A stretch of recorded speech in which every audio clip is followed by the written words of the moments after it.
السلام علیکم۔ Youth club جو یوتھ کے لیے کام کر رہی ہے، کیا وہ صحیح ہے کہ نہیں؟ جو لوگ ان کے بارے میں غلط بات کہتے ہیں، کیا وہ صحیح کہتے ہیں کہ غلط کہتے ہیں؟ یوتھ کلب جو راجہ ضیاء الحق صاحب نے 2011 میں قائم کی، آج کے دور میں نوجوانوں کے لیے ایک اہم اور یونیک پلیٹ فارم بن چکا ہے۔ یہ تنظیم خاص کر کے نوجوانوں کو ٹارگٹ کر رہی ہے جو اسکولز، کالجز اور یونیورسٹیز میں تعلیم حاصل کر رہے ہیں۔ آج کے علماء اور اسٹوڈنٹس کے درمیان جو ایک گیپ آ گیا ہے، یوتھ کلب اسے دور کرنے کی کوشش کر رہا ہے۔ یہ تنظیم انہیں دین کے قریب لے کر جا رہی ہے، ایک ایسے انداز میں جو آج کے دور کے نوجوان کے لیے ریلیٹیبل اور سمجھنے میں آسان ہے۔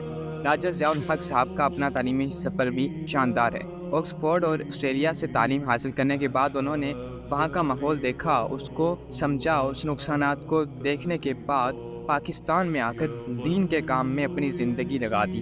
ان کا یہ تجربہ ان کو باقی علماء سے مختلف بناتا ہے، کیونکہ ان کو معلوم ہے کہ آج کے دور کے نوجوان کن کن مشکلات کا سامنا کر رہے ہیں اور کس طرح کے گناہوں اور فتنوں میں وہ الجھے ہوئے ہیں۔ یوتھ کلب کے پروگرامز آج کل کے نوجوانوں کے لیے بہت ہی انگیجنگ اور انٹریکٹنگ ہوتے ہیں اور موٹیویشنل ٹاکس کا انتظام کرتے ہیں، جہاں نوجوان اپنے مسائل پر بات کر سکتے ہیں اور دین کے تعلق سے اپنے سوالات کا جواب حاصل کر سکتے ہیں۔ یہ پروگرامز ایک لائٹ ہارٹیڈ اور فرینڈلی انوائرمنٹ میں ہوتے ہیں، جہاں اسٹوڈنٹس اپنی رائے بھی دے سکتے ہیں اور دین کو آسان اور پریکٹیکل طریقے سے سمجھ سکتے ہیں۔ یوتھ کلب کا اصل مقصد یہ ہے کہ پاکستان کے نوجوان با اخلاق اور باکردار انسان بنے، جو اسلامی ویلیوز کے مطابق اپنی زندگی گزاریں۔ یہ تنظیم ان کا مورل اور ایتھیکل ڈیولپمنٹ کرنے پر فوکس کرتا ہے، جسے آج کل کی تعلیم میں اکثر نظر انداز کر دیا گیا ہے۔ اسکولز اور کالجز میں اسلامیات پڑھائی جاتی ہے، لیکن اتنی خشک طریقے سے ہوتی ہے کہ نوجوان اس سے دور بھاگ جاتے ہیں۔ یوتھ کلب اس چیزوں کو سمجھتے ہیں، وہ انداز اپناتی ہے جو کہ نوجوان کو اٹریکٹ کرے اور ان کے دل میں دین کے لیے محبت پیدا کرے۔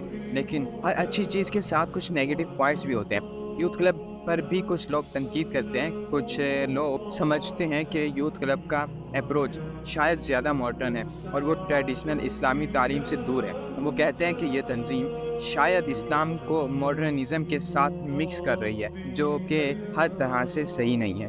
یہ ایک نظریہ ہے جو ان لوگوں کے درمیان پیدا ہوتا ہے جو شاید پرانی روایتی اسلامی تعلیم کو زیادہ اہمیت دیتے ہیں۔ اسی وجہ سے یوتھ کلب کو اپنے کام میں ایک بیلنس رکھنے کی ضرورت ہے۔ انہیں یہ دیکھنا ہوگا کہ کس طرح وہ اپنے پروگرامز اور میسیج کو ایسے پیش کریں کہ وہ ٹریڈیشنل علماء اور نوجوانوں کے درمیان ایک گولڈن مین بن سکیں۔ انہیں یہ بھی انشور کرنا ہوگا کہ وہ لوگوں کو یہ سمجھا سکیں کہ ان کا اصل مقصد صرف اور صرف دین کو پھیلانا ہے، نہ کہ انہیں صرف ماڈرن دنیا کی طرف لے جانا۔ یوتھ کلب کی خدمات اور ان کا مشن قابل تعریف ہے، لیکن ان کو اپنے کرٹکس کا بھی سامنا کرنا ہوگا اور اپنے کام کو ایسے ترتیب دینا ہوگا کہ ہر کوئی ان کی نیت اور ان کے مشن کو سمجھ سکے۔ ان کا یہ سفر بہت امپورٹنٹ ہے، اور اگر وہ اپنے اس مشن میں کامیاب ہوتے ہیں تو یہ پاکستان کے لیے ایک بہت بڑا پازیٹیو امپیکٹ ہوگا اور پاکستان کی یوتھ اس طریقے سے سمجھ سکتی ہے۔